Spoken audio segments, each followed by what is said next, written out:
pero este proceso es el que se debe realizar en cada una de las secciones que se vayan a capturar. ¿Para qué nos va a ser útil? Esto nos sirve para establecer los libs. Los libs son diques, o sea, estamos limitándole e introduciéndole una condición de frontera al programa. Entonces, ¿estos cómo los introducimos? En el menú opciones, libs, y le ponemos default y aplicar. Entonces, ¿qué cambió? Que aquí sobreescribió y nos los marcó con un cuadrito rosa, ¿sí? Esa es una condición que debe cumplir cada una de las secciones capturadas. Aquí ya tenemos todas las secciones capturadas. Entonces, ya lo que podemos observar es que todas cuentan con su lib. Este ejemplo ya lo tengo configurado. No va a aparecer en su pantalla la línea del agua, ni ningún otro parámetro. Simplemente va a aparecer la forma del terreno y los puntos de los libs y los bank station. Entonces, esto es para que vean cómo queda el modelo de cada una de las secciones y colocado su lib adecuadamente. Bueno, entonces con esto ya tenemos la mayor parte del modelo geométrico. Solamente nos hace falta configurar el eje, es decir, que le demos la forma del cauce. Entonces, para ello vamos a ocupar la herramienta His Tool. En la primera opción es donde podemos introducir la geometría del cauce. Entonces, ya una vez revisadas las coordenadas del eje de nuestro cauce, las seleccionamos y las pegamos en esta ventana. Le decimos OK. Computamos la distancia de la línea, le decimos aceptar, OK. Y ya lo que nos muestra es la forma del cauce. En caso de que no vean o que desaparezca su cauce, lo que tienen que hacer es en el menú View, en la opción Set Plug Station, computar las extensiones del dibujo, y lo que hace es recalcular qué es lo que te va a mostrar en la pantalla. Le dan OK y simplemente los va a llevar a las coordenadas en las cuales se ubica su dibujo. Entonces, con esto ya se tiene configurado adecuadamente el modelo geométrico del cauce a analizar. Bien, ahora ya estamos en condiciones de editar o de introducir los datos de flujo. Para ello vamos a utilizar el segundo botón, el cuarto botón. Lo activamos y aquí lo que podemos hacer es nosotros introducirle al programa el número de gastos gastos a caudales que nosotros requiéramos. Aquí pues dice que podemos analizar 25,000 análisis hidráulicos para gastos diferentes. Entonces la utilidad de esto es que los gastos los podemos hacer para diferentes frecuencias de diseño y simular cuál es el comportamiento que sucede dentro del cauce. En este caso, en este ejercicio yo lo tengo configurado para analizar 9 datos de gastos. Entonces simplemente cambiamos el nombre aquí, el número de gastos, por decir ejemplo le pongo 10 y lo que va a hacer es que me va a agregar una fila más. Entonces me agrega la fila y aquí en opciones, en editar perfiles, yo puedo nombrar cada uno de estos datos y cambiarle el valor de gasto. Entonces, por ejemplo, aquí seguimos con el ejemplo.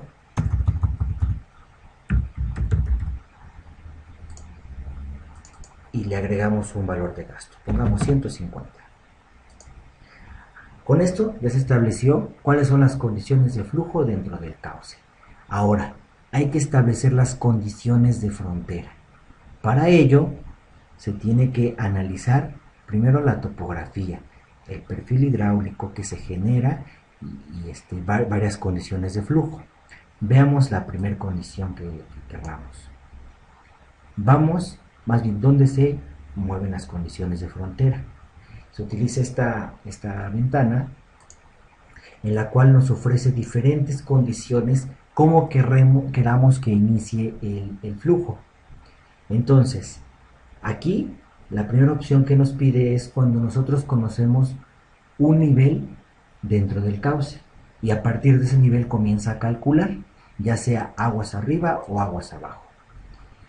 La siguiente lo considera con flujo crítico, pero automáticamente el programa lo recalcula y lo coloca en el tipo de flujo que circularía dentro de ese cauce. Normal dip se refiere a la pendiente normal del cauce. Este es muy útil cuando estamos en zonas sensiblemente planas y sucede que el gradiente hidráulico es igual a la pendiente geométrica del cauce. Entonces aquí en este caso este está asociado a ese valor. Bueno, a partir de este criterio se generó esta opción. Entonces, lo que podemos hacer primero nosotros, si no conocemos cuál es el gradiente hidráulico, es ponerle la opción de fondo crítico, hacia aguas arriba y hacia aguas abajo. Le damos a aplicar, guardamos el archivo de datos, vamos a guardarlo con el mismo título. Y ahora sí, ya estamos en condiciones de generar o de correr el programa. Eso lo hacemos con este botón, donde calcula una simulación simple, con un flujo constante. Aparece la ventana de análisis de flujo y lo que hacemos, si no conocemos el tipo de régimen de flujo que sucede en el cauce, es colocarlo en tipo mixto. Lo computamos y ya calculó todos los perfiles de flujo. Ahora, los resultados los podemos observar tanto en las secciones como en un perfil. Veamos primero las secciones. Entonces las secciones ya lo que nos muestra es los datos de cálculo. El modelo tenía, o le agregamos 10 datos de flujo, entonces cada uno de ellos no los muestra. Como observan, aquí se cambiaron todos los datos de flujo. Vamos a analizar únicamente el que tenemos con el ejemplo, y aquí ya está considerado. ¿Sí? Aquí nos muestra dos resultados hidráulicos interesantes. Nos muestra la superficie libre del agua, su nivel, y nos muestra cuál sería la elevación en el flujo crítico, o sea, para la energía específica mínima. Ahora, en el perfil podemos ver la configuración topográfica del cauce, así como el perfil hidráulico del flujo normal y de las condiciones críticas, así como las márgenes izquierdas y derecha del cauce. Ahora, para poder establecer una simulación adecuada, lo que debemos analizar es en qué régimen de flujo se encuentra. Entonces, para ello vamos a obtener el resultado de la tabla de datos que nos muestra el programa. Entonces, aquí en esta tabla tenemos configurado ahorita estos resultados, estos parámetros, pero estos los podemos cambiar nosotros. Aquí en definir tabla tenemos todas las determinaciones que calcula el programa. Entonces, alguna de las que recuerdan, pues es el valor del coeficiente alfa de corrección de velocidad, el coeficiente de Coriolis, y muchísimas características hidráulicas determina el programa. Entonces seleccionamos la que nosotros requiéramos. En este caso nos aparecen por omisión estas, que es el gasto, la elevación mínima, la superficie del agua, la elevación crítica, la elevación del gradiente de energía, la pendiente del gradiente de energía, la velocidad, el área, el ancho del agua y el número de flow. Aquí el que nos interesa analizar es el número de flow, porque con este podemos establecer en qué tipo de régimen de flujo está calculando. Entonces, aquí la mayoría de los datos se observan que son menores a 1, por lo tanto, el tipo de flujo es subcrítico. Nuevamente lo volvemos a recalcular y vamos a observar que se hizo un pequeño ajuste en los parámetros. A veces no es perceptible a la vista, una o dos secciones podrán cambiar, pero sí es necesario ajustarlo al tipo de flujo adecuado. Bueno, aquí lo que quiero que observemos es que cuál es el gradiente de energía que muestra, que esta es una de las condiciones con las cuales también debemos modificar al inicio. En promedio son .20, 201, 204. Entonces, en las condiciones de flujo lo modificamos y le ponemos 0.20304 y de igual forma 304. ¿Sí? Esos ustedes los pueden establecer y pueden ser diferentes de acuerdo a los resultados que analicen en la tabla de resultados. Nuevamente le van a aplicar, borran su archivo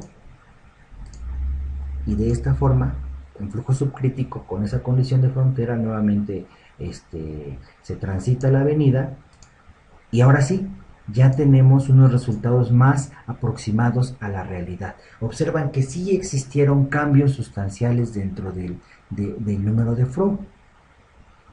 Entonces, de esta forma ya nos estamos acercando a lo que sería el tipo de flujo que se genera dentro del cauce, el que es más apegado a la realidad. Con esto ya nosotros podemos determinar las elevaciones que se presentan dentro del cauce. Por ejemplo, si nosotros tenemos nuestra obra de toma en la sección 14 y para este gasto está asociada a la elevación, que supongamos que es el NAMO, pues ya conocemos el NAMO y tendríamos también el valor del NAMIN o de cualquier otro de los parámetros que requerimos para poder establecer las elevaciones y la ubicación de partida de la obra de toma que estemos diseñando.